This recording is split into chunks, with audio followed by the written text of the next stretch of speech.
Greetings. Chapter 14 focuses on public order crime. And these are crimes such as prostitution, alcohol and drug use, and gambling. And so what we find here are crimes that are very debatable on whether or not we should do something about them in some circumstances. And then, of course, in other circumstances, there's a very strong support for applying the law. So public order criminal behavior is sometimes referred to crimes without victims or legislated morality. And basically these are behaviors that tend to offend a large segment of the public.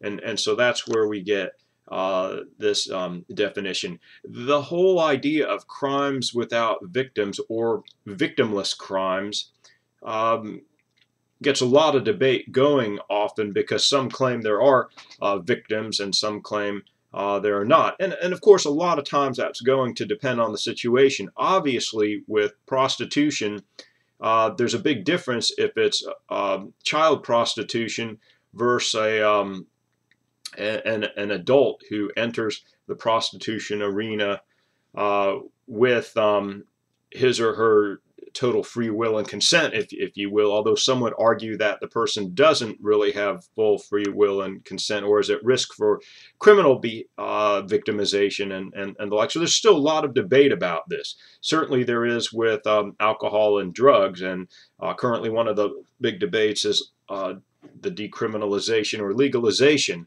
of marijuana, in some cases for medical purposes, in other cases for activities. A lot of police time and effort is spent on policing these public order crimes. And so we have to take a closer look at these and the effects. And again, you see a lot of debate going on about this. One of the earlier perspectives is called broken windows theory, presented by Wilson and Kelling. And the idea here is that when there are any signs of disorder in a community, it is important for the police and the community members and the politicians to get together and stop it from occurring and prevent these minor crimes or nuisances, because the belief is that they will become more serious crimes. So if you don't repair a broken window, then people see it's broken, and then they may start throwing trash, they may loiter, they may break other windows, they may break in, and so on and so on. That's kind of the idea there. The interesting feature about this, and often New York City's used an example when they started more of a zero tolerance approach based on this broken windows theory. They saw that there is a decrease in crime, but in other places during the same time period where they did not apply broken windows models and zero tolerance of these crimes, they also saw a large decrease in crime. So does the broken windows theory work? A lot of people will tell you that is the answer. I would tell you that it may help, but it certainly is not the entire answer. There's still a lot of other things going on. And so, you know, and obviously it makes sense to, you know, try to repair broken windows, to keep, you know, yards mowed, to, you know, try to make a neighborhood or community as pleasant as possible. But the whole idea behind broken windows theory does not quite fit what we've seen in other communities that did not apply this theory in practice.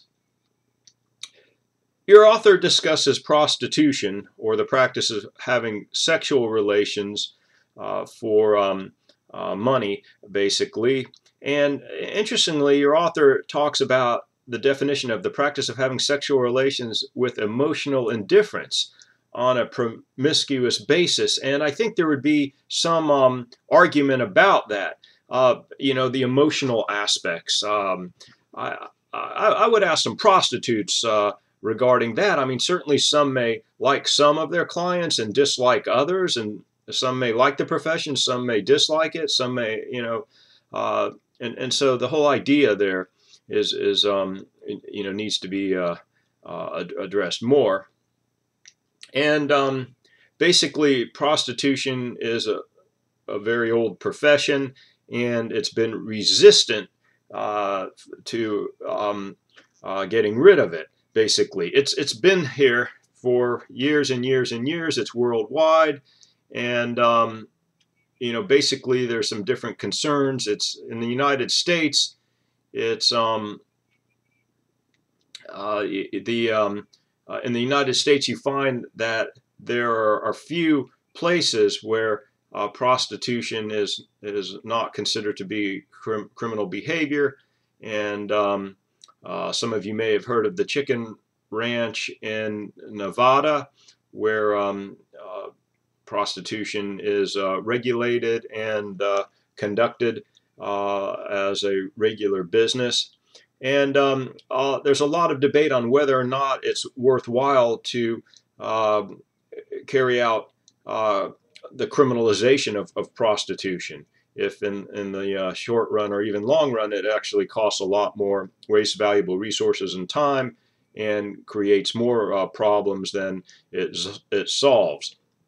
Of course, there may be health problems related to prostitution, and there also may be a higher risk of victimization for prostitutes themselves. For example, one of the high-risk groups for victimization from serial killers are prostitutes. And also, many times, prostitutes may be victimized, and then because of the nature of the situation involving prostitution, may not report their own victimization. And then there's different settings for prostitution: brothels, and then streetwalkers, bar girls or B-girls, call girls, and massage parlors. And brothels basically are kind of homes or settings where prostitution takes place. Other terms for brothels are whorehouses or cat houses or bordellos, and they're managed by someone who often is labeled as a madam who kind of runs the business.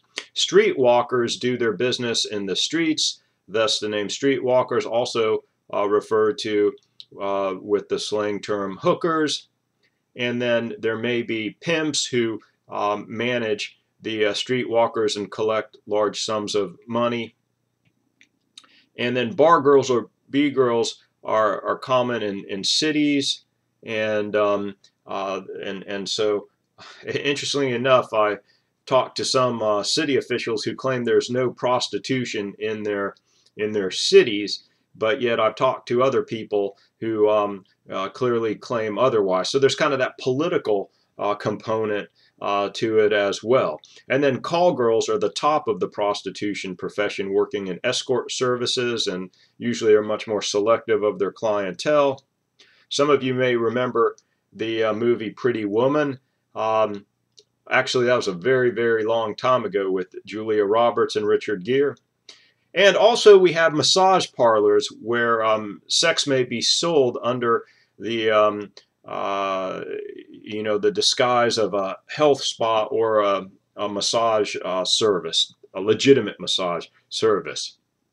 Massage parlors are interesting, and certainly we've seen, many massage parlors offer massage for sore muscles and aches, and some may actually have a sexual component as well, and we've seen a lot of sting operations where massage parlors may be closed down. I'm familiar with one in the Central Florida region recently, which was closed down because the masseuses, some of the masseuses were providing what is referred to in the slang term happy endings, which is basically where the man flips over and the woman or man. The masseuse masturbates the man, and that's why I guess it's called a happy ending.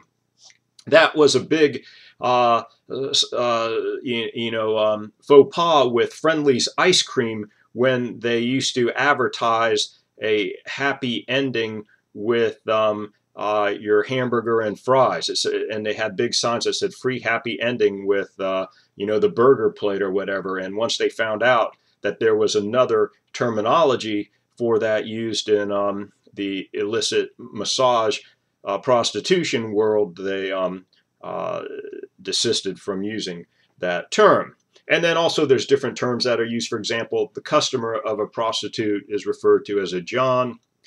And there's all kinds of different reasons or motives that people go to prostitutes or become prostitutes. But one thing is sure, and that is that technology, especially the internet and cell phones, has made prostitution much less noticeable. And then your author discusses sexual offenses. Some of these may be illegal and some of these may be legal. And in some cases, it depends on the context of the situation or the age of the people engaged in the activity. Paraphilia is considered an unusual sexual practice. And then some of these that we see are exhibitionism, voyeurism, fetishism, sadism, and masochism. And exhibitionism is exposing the genitals in public, and usually to shock an individual or group. And there's also a clinical diagnosis. So exhibitionism is considered a mental disorder in some cases. Voyeurism is invading the privacy of another by viewing him or her in a nude situation or unclothed or sexual situation. And voyeurism may also be, in some cases, also a mental disorder. Fetishism involves obtaining sexual excitement through particular objects or body parts. And so fetishism, is not illegal in itself, but sometimes we can see that the fetish involves illegal activity. I'll give you an example. We had a case that I was involved with in one of our clinics where a teenager broke into homes to steal women's underwear, and then he would wear the underwear and he'd use the underwear for sexual purposes. The interesting feature is he'd break into these homes in the neighborhood, and the people would come back and they'd notice their underwear was missing from the drawers. And but money was still there, the checkbook was there, medications were there, the antiques were there, electronic, everything of value. And so, when that happens, you have someone with a fetish, and that also can be a mental disorder. But many people have fetishes and they are not mental disorders. A lot of it has to do if it causes them grief and trouble and they get in trouble with it. But and then sadism is attaining sexual gratification by means of inflicting pain on others, and masochism is gaining sexual satisfaction through having pain inflicted on oneself. So obviously S&M, sadism, and masochism kind of go together, with the sadist inflicting the pain and the masochist receiving the pain. And if they do that voluntary, it may be considered just sexual activity. If there's a lack of consent, or it's an adult and a minor involved, then it would obviously be criminal behavior. So again, it depends on the context. Exhibitionism is probably not going to be a problem at the nudist camp, but it would be a problem, someone walking down I-4 or exposing themselves on I-4 while people are stuck in hours and hours of traffic. Also, there's a brief discussion about pedophilia, or those that are sexually attracted to children, and they talk about some of the myths.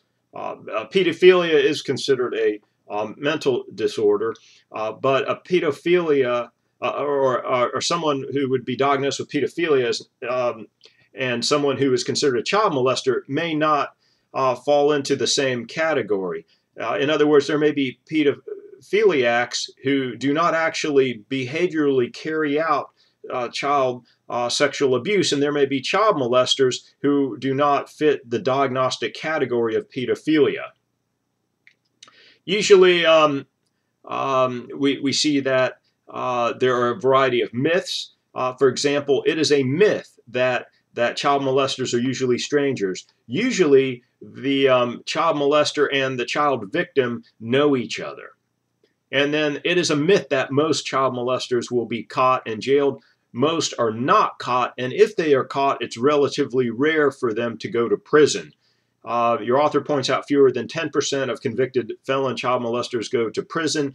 I worked about 1,200 cases of child sexual abuse, and unfortunately, only about maybe 2 to 5% of those were actually convicted. And also that children quickly get over the emotional harm of being molested. That is a myth. It may lead to long-term psychological problems.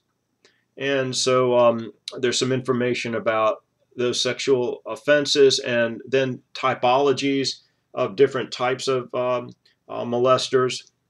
And then there's a discussion of incest, where sexual abuse occurs between family members, and some more information about different types of sex offenders. Then a discussion on drug abuse, and your author talks about some of the different drugs that are abused: cannabis, depressants, stimulants, LSD, inhalants, narcotics, and so on. But what he points out is that there's often little relationship between the harmful effects of a particular drug and its legal status. More people die of exposure to secondhand smoke from cigarettes than from actual illegal use of drugs. And so, you start putting all that together, and it seems to be quite a strange scenario. And alcohol and nicotine are used, of course, much, much, much more. And we know that there's a lot of negative health effects there. So there's still a lot of debate about, drug abuse and whether we treat that as criminal or we treat that as a public health problem and what we do about it. And I would mention that we have a whole course on sex crimes, and we have a whole course on drugs and the criminal justice system. So you can see how this is really vast area. Your author also talks about moral entrepreneurs, a term coined by Howard Becker to describe people who benefit from convincing the public to label a behavior as deviant or criminal. And the motivation often is to gain control and create a moral panic and do something about something they don't like. And addiction describes those who have become dependent on the drug. And there may be some physical and psychological problems related to that. We have addictions to drugs and alcohol also as a mental disorder in the Diagnostic and Statistical Manual of Mental Disorders. And there's also problems with, for example, these drugs and disorderly conduct, illegal criminal activities involving organized crime, drug trafficking, and obviously the psychological and physical health problems that I mentioned. Okay, different stages of alcohol are discussed. And then finally, your author talks about overcriminalization, which is an extension of criminal law into areas of personal conduct and morality, and decriminalization, which is the process of lessening the penalties attached to a particular offenses. And then discusses labeling theory as it relates to these public order crimes. And this wraps up this video. Good day.